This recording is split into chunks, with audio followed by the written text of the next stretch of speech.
অনেকেই হয়তো জানেন না ছোট কচুরিপানা খাওয়ালে মুরগির শরীরে কি হয়। মুরগির শরীরে দারুণ উপকার করে। ছোট কচুরিপানায় আছে ভিটামিন, খনিজ এবং প্রোটিন। এটা প্রাকৃতিক খাবার। বর্ষাকালে প্রায়ই খেতে দেখা যায়। তো বর্ষাকালে এখন তো বর্ষার সিজন, তো আমি এখানে এক বোল কচুরিপানা দিলাম।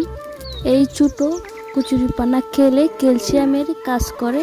এতে করে মুরগির ওজন বাড়াতে সাহায্য করে। নিয়মিত ডিম পাওয়া যায়, রোগ প্রতিরোধ ক্ষমতা বৃদ্ধি করে, আর মুরগি থাকে সুস্থ। অনেকেই হয়তো জানেন না ছোট কচুরিপানা খাওয়ালে মুরগির শরীরে কি হয়। মুরগির শরীরে দারুণ উপকার করে। ছোট কচুরিপানায় আছে ভিটামিন, খনিজ এবং প্রোটিন। এটা প্রাকৃতিক খাবার। বর্ষাকালে প্রায়ই খেতে দেখা যায়। তো বর্ষাকালে এখন তো বর্ষার সিজন, তো আমি এখানে এক বোল কচুরিপানা দিলাম। এই ছোট কচুরিপানা খেলে ক্যালসিয়ামের কাজ করে। এতে করে মুরগির ওজন বাড়াতে সাহায্য করে। নিয়মিত ডিম পাওয়া যায়, রোগ প্রতিরোধ ক্ষমতা বৃদ্ধি করে, আর মুরগি থাকে সুস্থ।